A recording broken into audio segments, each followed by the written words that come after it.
Welcome to the Workamper Show, brought to you by Workamper.com. This podcast helps you discover how to finance your RV travel dreams. Each one of our episodes will introduce you to people who are already living the RV lifestyle or to work camping opportunities all around the U.S. You'll also learn how to hit the road the right way and make the most of every opportunity. Now let's turn over today's show to your host, Greg Gerber. Today I have the privilege of interviewing a longtime RVer who is actually the RV industry's first full-time blogger when he started his business more than 20 years ago. Today's episode is brought to you by the featured employers at Workamper.com. These Workamper employers have taken an extra step to share some photos and detailed information about their Workamper programs. Opportunities exist for solos, couples, and families, whether they are full-time, part-time, seasonal, and even long-term jobs. Some are income opportunities, and others involve volunteering at locations throughout the United States. Go to workamper.com/FE to meet the featured employers today. Employers who are seeking to hire work campers can learn about the benefits of year-round recruiting by becoming a featured employer. More information about featured employers is available at workamper.com/FE details. Chuck Woodbury is the publisher of RVTravel.com, a popular website that promotes the fun of RV living and addresses the challenges associated with the lifestyle as well. A resident of Washington State, Chuck has been RVing for 50 years, always in motorhomes. In the interview, he outlines some of the changes he's seen to the RV lifestyle over that 5-decade period. Chuck is a very strong advocate of the RV lifestyle and has been a work camper most of his career by traveling in his RV and writing about his experiences. To tell us more about his company and what he loves the most about RV travel, please welcome Chuck Woodbury, the founder of RV Travel, to the show. Thanks for joining me, Chuck. I really appreciate it. I understand you are America's first blogger, especially when it comes to the RV industry. How long have you been doing this? I just realized this in the last couple of weeks, Greg, that I've actually been traveling in an RV for 50 years. And I think the people that knew me back then, I think most of them are gone by now, but those that may still be alive, they must think I'm 120 years old because I was traveling around in a motorhome. Let's see, I started in the mid 80s as a freelance magazine writer. That was my idea, to make money on the road writing articles. And I was only in my early 30s. I was RVing before that, but I went out on the road to make money to write magazine articles in my 30s. And here I am decades later, still doing it. And I think they thought back then, because I was in an RV, that I was probably 60 or 60. Like everybody that was in an RV was a grandma and grandpa. Exactly. You know? Back then, you're right. They didn't start RVing until they retired. Yeah. So here I am still around, and I still got my mind, so I'm okay. Yeah. I'm sure you've seen a lot of changes to the industry in 50 years. Oh, it's so much more sophisticated. I think in all the years, it was, of course, America and our parks and everything were far less crowded back when I started because the population was far smaller. And so I remember I used to do interviews about my unusual lifestyle, and they'd say, "Do you make reservations?" I say, "Oh, no." And I'd never made a reservation, ever. I just looked for an RV park or campground at 4:00 and pull in. And of course, you didn't have to find a place that had Wi-Fi because there was no such thing. That's right. If I wanted to be connected, that meant I was just had a little motorhome, little 18-foot motorhome, tiny. And if I wanted to be connected, that meant I could walk to a phone booth. That was it. Mm-hmm. So you could go anywhere. And so I did. But so no crowding. So I did a whole lot of camping, but I was actually out there to write and do stories. And that took a while to build, but eventually I found a way to earn my living doing it. That's great. When did you start RV Travel? RV Travel, I think we started it right about 2001. When RV Travel started off as RV Traveler. Later, I got the domain RV Travel, but I think we had RVBookstore.com. We were selling books. We were biggest seller of RV books, but then it wasn't that Amazon did us in because they still were doing overnight. They were as slow as we were in getting stuff out. And also I started RV Bookstore probably in 95, I don't remember. But RV Travel, the first issue was to go out right after 9/11. 9/11 hit, and we were supposed to go out that week. Nobody cared about RVing. So I think we put it off for a couple weeks after that. Started off slowly with a handful of subscribers, and now we just went over 100,000 Wow. active subscribers. So I've been doing it 23 years. My daughter who grew up RVing, is now editing it. And so I'm publisher, and of course, we get to work together. So that's a dream for me. Do you have a home base? Yeah, I'm actually at home most of the time now. I'm just north of Seattle, near the little town of Snohomish, beautiful little town that's right on the edge of the metro area. And I'm here most of the time, but I still get out on occasion. But it's after that many years, I didn't wait to retire to go out and get an RV. I've been doing it since I was a kid, and professionally for 4 decades. And then 10 years before that is just for fun. So I've seen it all. That's incredible. So what kind of coverage does RV travel specialize in? Do you provide tips for RVers, or are you covering the industry? We don't cover the industry for the industry. We'll cover the industry as it applies to consumers. We'll keep them informed on things that matter to them, but we're not an industry publication. We don't represent the industry. We're supported about about 6% of our readers actually voluntarily subscribe any amount they want. And that is a big source of income, not much advertising, but we make our money in what are called affiliate programs like Amazon, where somebody buys something here, you get a little cut. We sell millions of dollars worth of products a year. So that adds up. And we have no office. All of our writers are remote. And how many writers do you have? Oh, I think there's probably about a dozen that contribute regularly. There's just maybe 4 of us on the payroll, actual formal employees, but we're all over the place. And I still do a lot of writing. We just passed 20,000 articles on our website. We're just about any day now to hit 250,000 comments from our readers. They're very engaged. And so a lot of our material comes from ideas from readers, or actually readers send us stuff and hey, can we run that? And so it's about everything to do with RVing, but we talk about the repair stuff, and about the lifestyle is about buying and selling. I'm just a real advocate for forget about these 15 to 20-year loans. That's just bad news. It is bad news, especially in an RV. They're not made to last that long. And so we advise them how to be smart, to really check out an RV, have somebody look at it professionally before they buy, because they're not going to see. The industry is masters at hiding things that they don't want people to see, and they're behind walls and whatever. So we get somebody we recommend they get things checked out, but we're only reaching a fraction of the audience, of the RVers out there. It's hard to build a big audience, and having 100,000 puts us way ahead of almost everybody else. I can imagine. Yeah. Do you folks offer travel features? Is that some of the things that you're writing about? Yeah, okay. We do.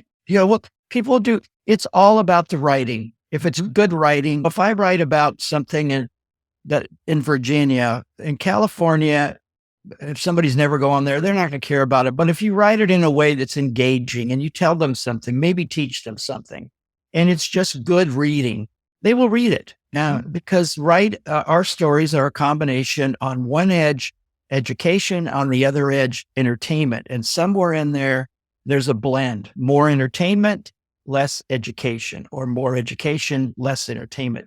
Story can be as dry as can be if it's full of great information, like how not to kill yourself through getting shocked by your RV. That's education. And that's important to us. What to do if your front tire blows out so you don't roll over and die. Yeah. That's education. And we work on that, but we also make people laugh. And sometimes we make them cry with some kind of a heartwarming story. It's more like a magazine is what we are. But it's all online.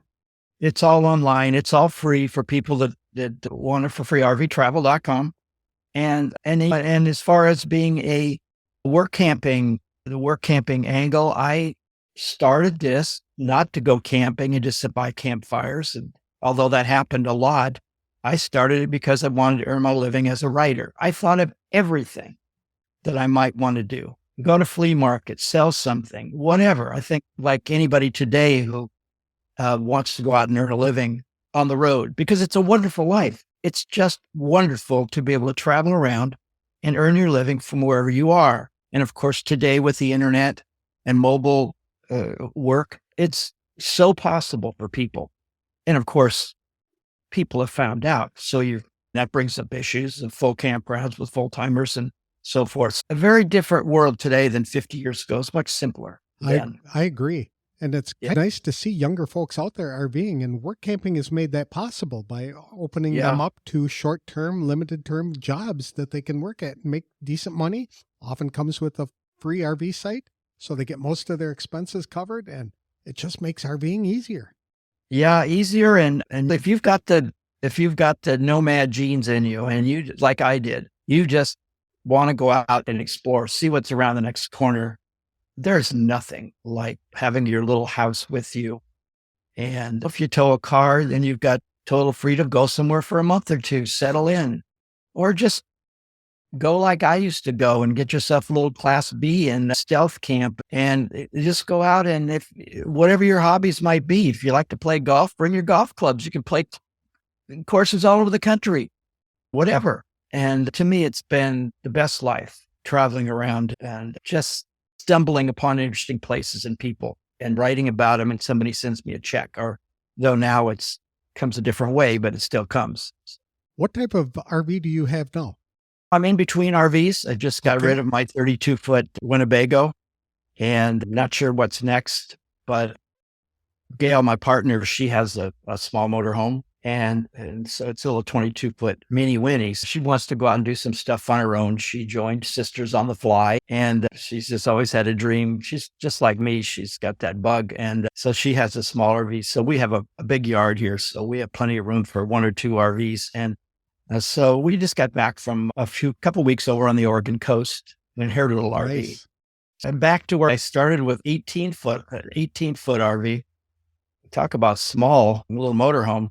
But so I've traveled without a car, with a car. I've just pretty much done it all. Gail and I went out for 2 years in our motorhome, or bigger motorhome, and we had a great time. 2 years. Mm-hmm. Just, it was wonderful. Have you always used motorhomes, or have you had fifth wheels and travel trailers as well?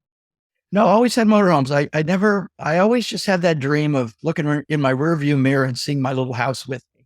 It was always, from back when I was in college and I was working on the school newspaper, which was a daily, I dreamed of somehow being on the road, and it was always a motorhome. It was never towing something. So I can see the benefits of both, but it depends on your personality. The trailer's definitely good or fifth wheel, because you've got a vehicle with you. You don't have to tow anything. There's plus and minuses, as most people know, on towables versus motorized. I think it's up to the individual person and what they like. Yeah, and what absolutely. They prefer. I enjoyed my motorhome. I don't think I would have had the ability to back a fifth wheel or a big travel trailer myself when I was. I remember when you were out there and your schedule, and I don't know how you did it. I think you wore yourself out there after a while, but I worked for you. I'll never forget being in your little podcast studio there, how cool that was. You had a really nice setup there. That was fun. What are some of the favorite places that you visited in your RV? How can I ever say? It's always, often it's about the people you meet there, but for sheer beauty, I always tell people, come out to the Southwest, to the Red Rock country of Utah, go Zion, Bryce. They're also busy these days, but those are just magnificent. And the Oregon coast that I just got back from, it's magnificent. And people have never been to Death Valley, don't know how beautiful that place can be. And then going through the Pennsylvania, the Amish country back there is just stunning. That's the thing. I don't think there's any place in this country you can go.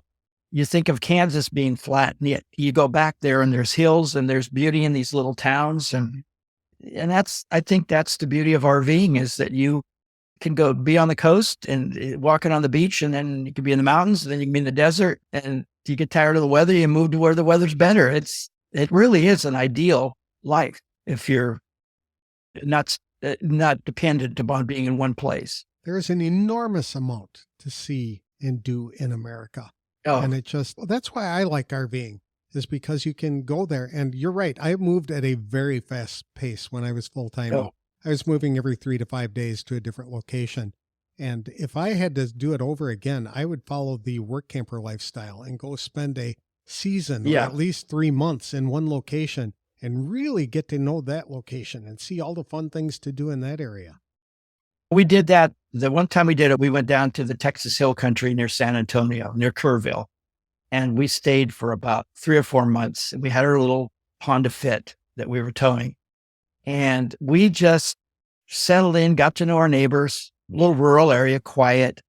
The deer would come up and feed right in her backyard. And we got to know the little restaurants, went to the opera, not the opera, but the symphony there in Kerrville once, which was very well done, and just settled in like citizens. And that was really nice. But when we left there, then we got to have a whole nother experience. And if you're restless, it's just, there is nothing like it. And if you got a little RV that you're comfortable in, our little motorhome, that some people would say they're full timers at 32 feet. It was a Winnebago Adventure, would be too small for two people and it could be working. But the bedroom had a door that closed off, and we built a little desk back there for me, which is all I needed with my laptop, a little extension monitor.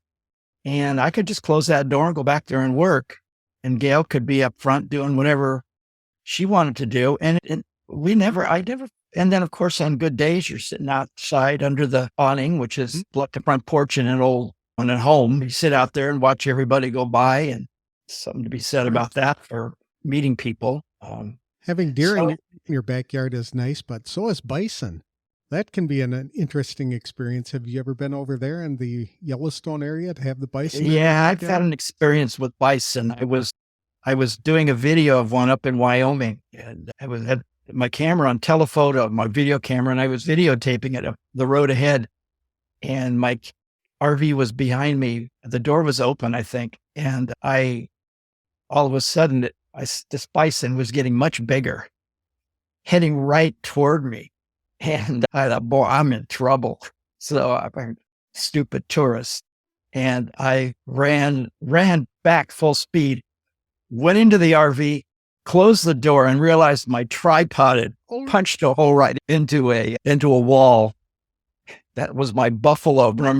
And I've remembered the buffalo ever since. So I've seen, plenty of buffalo, some great places, Yellowstone, elk, it's seen everything out there, really, even javelinas and wild pigs down in Arizona, which is where you are. Very much so. Probably not in your backyard, but they are in my backyard. They pushed over a cactus last week. Yes. Oh my goodness. So they can be big and aggressive. So when we see javelinos, we just give them plenty of space, and they usually come out at night. Oh my. Yeah. I bet you people that don't roam down in the Southwest, I bet they don't even know what a javelina is. It was an unusual experience when I first encountered one. That's for sure. Yeah. Yes. Yeah. They're just mean looking wild pigs, aren't they? Yeah. Have you experienced any challenges in RV life? Oh, just the breakdowns. And of course, nowadays, the challenges that really puts a kind of a downer on it for me in some ways is I was the kind of RVer that generally liked to move around a lot. I wanted to go out, and my original reporting days, I just liked to go from one place, then go that night and write about it, and then maybe stay an extra day and then move on and go find another story. I just like to go. And there was never a problem where to stay. And I stayed in a lot of free campgrounds, but I did stay in Walmart lots, and that's never appealed to me. I didn't want to grow up and live in an RV and stay in camper park in Walmart lots. And I've never seen the industry advertising Go RVing advertise a couple sitting out in a Walmart parking lot. It's always out along the ocean, whatever. But the fact is, a lot of people do that today because campgrounds are packed or they're too expensive for just going and sleeping for 8 hours. Although that seems to be improving. There seems to be a lot more campgrounds. Are there? Yes. Since the pandemic really changed everything, it forced a lot of people to stay home, not go to Europe, a lot of younger people. And of course, they really bought RVs in big numbers. And then the younger people that work in the ad agencies and everything, they go, oh, well, this is pretty cool. This is just grandma and grandpa and their little pig poodle. And it became cool again. Cool for the first time. It was always an old person's thing and uncool. I was the only one in my 30s that had a motorhome. Everybody else was out backpacking.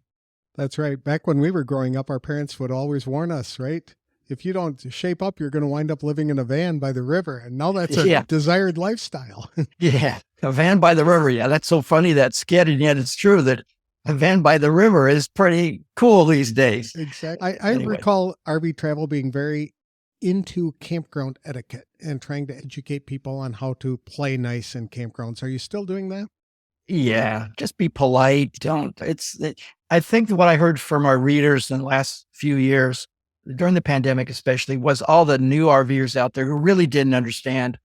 It was that you keep your music down, you don't smoke a cigar outside your neighbor's window, or you don't let your kids run through their campsites, and they come in at night and make a lot of noise. These were people that just decided, hey, well, we can't go anywhere. Let's buy a little RV. And they bought these inexpensive travel trailers, and they just really didn't understand enough of what they were doing to either make a lot of noise or get into trouble by hooking things up wrong or whatever. Aren't campfires one of your pet peeves too? People having campfires? Well, I think excuse me for interrupting, but I think RV parks, campfires traditionally been something that went along with camping. And there's no doubt about it. When you're out in the Forest Service campground or state park and you got a campfire pit there and it's a beautiful night, sitting out by the campfire is wonderful. But RV parks, of course, they make money selling firewood. You can't blame them for that. But they'll often put the fire pit for one campground almost under the window of the neighbor. And a lot, when we started writing about that and suggesting that campgrounds have no campfire areas for those people that are allergic to wood smoke and just smoke, we got a lot of response from people that said they will not go in RV parks where campfires are allowed, or at least in close proximity. I've been in campgrounds before in the middle of nowhere that look like a bad LA smog and that's people. And I'm telling you, sometimes it's an 80-degree night. People want their campfires. Yeah, I know how wonderful it is, but there's a place for those. And RV parks, when they put them right under the neighbor's window, and then the wind's blowing a certain way, we've had to just close our windows and turn on the air conditioner at times because of smoke. That's just another one of those etiquette things. I agree. Don't do that. Be courteous and be aware of what's around you. If your smoke is blowing into somebody else's cabin. If you're so close that you're impacting on listen, sometimes the slide outs are within 6 inches of each other, one to the other. And you can hear somebody snoring if they're really, that's right. That's not having a wonderful experience with nature. That's having a bad experience with your neighbor. If you had to start over today, is there anything you'd do differently? I don't know if I would. I know if I were back in college and I was dreaming about going on the road, I would probably be like so many other young people, and I'd start a YouTube channel. Okay. That's probably what I would do. When I think about my background had been in publishing through college. I'd published little publications around where I was living, which was Sacramento, California.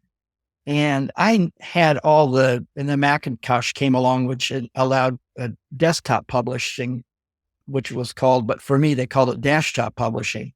And I was the only one that had all the skills to go out and put out. That's when I started Out West, my quarterly newspaper that got me so much publicity and really amped up my whole exposure as an RVer. But I think today it's so easy. Anybody with a Facebook, and listen, we did a survey of our readers not too long ago, and half of them had some kind of social media presence. They're getting the same jollies that I've always got from publishing, which is sharing your things you want to share with others. They do the same thing without coming up with a website or anything complicated. It's so easy and it's free. And so I don't know that I would have, because I liked being unique. I liked to be the only one that was doing what I was doing. And it worked for me because I was on the Today Show. People magazine did a couple pages on me. And I was all over the place for a while when I was doing Out West, my newspaper. because I was so unique. Today, being on the road and earning a living as publishing and writing is just not unique. And face it, some of these YouTube people are making six-figure incomes. So Isn't that funny? Wow. yeah, it is. So I don't know what I would have done, but I really don't know. I don't know. Very good. Yeah. How can people get in touch with you if they'd like to connect with you? Just go to rvtravel.com, and I'm Chuck at rvtravel.com. We also go to Facebook. We have about 60 different Facebook groups. Oh my. Yeah, I think our main group is, if they go to rvtravel.com/groups, they'll find all our Facebook groups. We use them we pick up a lot of new subscribers. We get a lot of ideas about what people are thinking and talking about. And it's crazy. Our circulation this never grown this fast. It's picking up 5,000-6,000 new subscribers a month. It's just nuts. That's wonderful. And you're independent. And we're independent, and we will continue to write. We will continue to write stories from real people, not artificial intelligence. It is just Awesome. getting out, and bad guys are going to start realizing they can make a ton of money by writing articles, and instead of paying somebody to write it, they can create an article in 20 seconds that will pass for most people. And the sites are already popping up everywhere. So we're competing. It's like playing whack-a-mole with, instead of 6 little moles popping up, it's 500 popping up. You never know when a new one's going to pop up. We have some unique challenges. I've never seen more changed in the last year in terms of AI and content creators just out there cranking stuff out and making money on the internet. A whole different subject, but it's much harder than it used to be. But for anybody that's a work camper that's looking to make some extra money writing, I suggest they go to rvtravel.com. Just follow us. We do write about that. If they're particularly talented, email me and I'll talk to them. Chuck at rvtravel.com. And maybe they could be a contributor. We pay most of our writers. So that's great. Yeah. Thank you very much for your time today, Chuck. I really appreciate it. And I wish you the best of luck for another 50 years of RVing. Yeah, you too, Greg. You're just a little bit younger than me, but 50 years is good. So right. Thank you.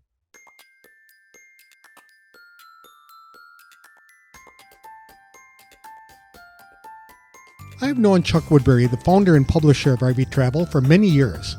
Chuck started RV Travel in 2001, the year after I started working as a journalist covering the RV industry. We would bump into each other at trade shows and other big RV events. His passion for the RV lifestyle has been evident in all he does. One thing that has really stood out for Chuck is how more people are embracing RVing at younger ages today. In the past, people retired and then bought their first RV. Today, people are traveling while they are still young enough to enjoy the experiences. Chuck said work camping has certainly opened the door to adventure for many people by helping to make the RV lifestyle more affordable. As an independent publication, Chuck is pleased RV Travel can often delve into topics that other industry publications shy away from writing about. RV Travel has more than 20,000 articles on its website, which have generated 250,000 comments from its readers. Of all the places Chuck has traveled, the Monument Valley of Utah remains one of his all-time favorites. But he also loves visiting the Oregon coast and driving through the Amish backcountry in Pennsylvania. The flexibility to move wherever you want to go is one of the greatest benefits to the RV lifestyle. With all the new RVers coming into the lifestyle after the COVID pandemic, often RV Travel helps educate people on the etiquette of camping in ways that make it an enjoyable experience for others. RV Travel is a free publication. People can read stories on the website at www.rvtravel.com or subscribe to the free weekly newsletter as well. In fact, people who may want to write about their RVing and work camping experiences are encouraged to email Chuck at rvtravel.com. He's always looking for good contributors. Today's episode was sponsored by Workamper News. With its Diamond and Platinum membership tools, Workamper News is much more than just a job listing website. When you put the tools of this professional service into action, you'll find out just how easy it can be to turn your work camping dreams into reality. The one-year memberships open the door to a one-stop shop for all things work camping. Being the original resource for work camping, you'll find the largest number of job listings, be able to connect with the community of work campers, and view resources compiled by experts who've been enjoying the RV lifestyle for many years. If you're serious about leading a successful and enjoyable work camping lifestyle, then a Diamond or Platinum membership is for you. You can even get started with a free 30-day trial by visiting www.workamper.com/trial. Embark on new adventures today with the support of Workamper News behind you. That's all for this week's show. I'll have another fun interview on the next episode of The Workamper Show. If you like these interviews, please consider leaving a review wherever you download the episodes. Thanks for listening.